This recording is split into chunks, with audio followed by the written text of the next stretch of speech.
నాకు సంగీత దర్శకుడిగా జన్మనిచ్చిన రామోజీరావు గారు, ఆయనతో నేను గడిపిన క్షణాలు చాలా ఎక్కువ ఉన్నాయి. అందుకు నేను చాలా అదృష్టంగా భావిస్తుంటాను. ఆ క్షణాల నుంచి నేను నేర్చుకున్న విలువైన విషయాలు ఎన్నో ఉన్నాయి. వాటిలో మచ్చుకు ఒకటి ఏంటంటే, మద్యపాన వ్యతిరేక ఉద్యమంకి ఆయన వంతు కంట్రిబ్యూషన్గా ఆయన రకరకాల ఆర్టిస్టులతో, ఉద్యమకారులతో, రచయితలతో, సంగీత దర్శకులతో, గాయకులతో ఆయన తెలిసిన వాళ్ళందరినీ పిలిచి పాటలు రికార్డ్ చేసి ఆ ఉద్యమానికి సపోర్ట్ చేశారండి. నన్ను కూడా రమ్మని ఒక పాట రికార్డ్ చేయమన్నారు. నేను అన్నాను, సార్ నేను మెడ్రాస్ వెళ్ళి 4 రకాల ట్యూన్లు నేను మీకు చేసి పంపిస్తానని అన్నాను. ఆయన కోసం చాలామంది బయట వెయిట్ చేస్తూ ఉండగా నాతో అన్న మాటలు ఏంటంటే, వద్దండి, ఒకే ఒక ట్యూన్ చేసి పంపండి, నేను మీకు దీనికి రెమ్యునరేషన్ ఇవ్వట్లేదు, నేను మిమ్మల్ని అభ్యర్థిస్తున్నాను, అభ్యర్థించేవాడికి ఆప్షన్స్ ఉండవు, అలా చేయకూడదు, ధర్మం కాదు అన్నారు. ఆ మొక్క ఆయన నాతో చెప్పడానికి 2 నిమిషాలు వెచ్చించాల్సిన పని లేదు, ఆయనకి ఏమి లాభం లేదు. అంతటి మహోన్నత వ్యక్తి ఆయన. ఎన్నో విషయాలు నేను నేర్చుకున్నాను ఆయన దగ్గర నుంచి. ఆయన మీద బురద జల్లాలని ప్రయత్నిస్తే అది నడినెత్తి ఉన్న సూర్యుడి మీద రాయి విసరడం లాంటిది. బతికితే ఒక్కరోజైనా రామోజీరావు గారిలా బతకాలని నేను ఒక సభలో అన్నాను. ఇప్పుడు అనేది ఏంటంటే, మరణించినా ఆయనలాగే మరణించాలి. ఎందుకంటే కురుక్షేత్ర సంగ్రామంలో భీష్ముడు తన మరణాన్ని, తన మృత్యుని ఆపి ఉత్తరాయణం వచ్చే వరకు కూడా దాన్ని నిగ్రహించి ఆపారు. ఆయనే ఆపారు. ఆయన అదేవిధంగా తను ఎంతో ప్రేమించే ఆంధ్రప్రదేశ్ కబంధ హస్తాల్లోంచి బయటపడడం ఆయన కళ్ళారా చూసి అప్పుడు నిష్క్రమించారు. అంచేత మరణించినా ఆయనలాగే మరణించాలి. ఆయన ఫోటో మా పూజ గదిలో ఉంటుందండి. ఎందుకంటే ఆయన దేవుణ్ణి నమ్మరు.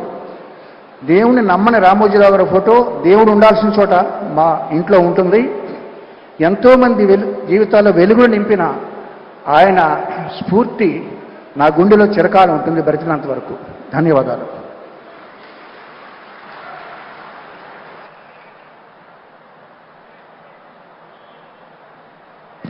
Thank you very much Keeravani గారు. ఇక అలాగే రూట్స్, మన పునాదుల్ని ఎప్పుడూ మర్చిపోకూడదు, ఎంత ఎత్తుకి ఎదిగినా అంటారు. అలాంటి బలమైన పునాది ఈటీవీతో మొదలుపెట్టారు. మరోసారి ఆస్కర్ స్థాయికి వెళ్ళి మనందరినీ కూడా చాలా తెలుగు వారిగా గర్వపడేలా చేశారు. మన రాజమౌళి గారిని మాట్లాడవలసిందిగా సవినయంగా కోరుతున్నాను.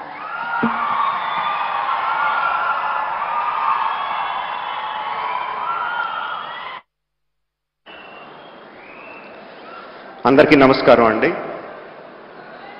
రామోజీరావు గారు ఎన్ని శిఖరాలు అధిరోహించారు,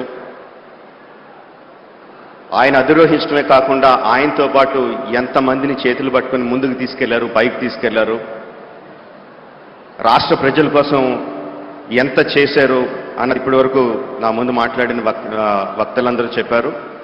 ఆడియో వీడియో విజువల్లో కూడా చూసాం, తర్వాత కూడా ఇంకా చెప్పబోతారు. అంతకన్నా నేను ఎక్కువ చెప్పగలనని అనుకోవట్లేదండి, అంత సాహసం చేయట్లేదు.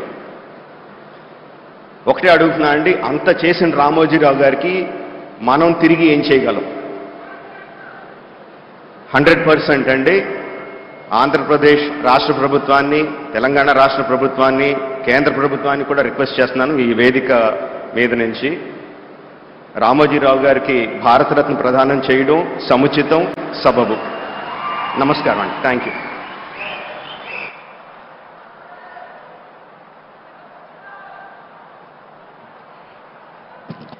రాజమౌళి గారు చాలా తక్కువ మాటలు, ఎక్కువ సత్తా ఉన్నటువంటి వ్యక్తి.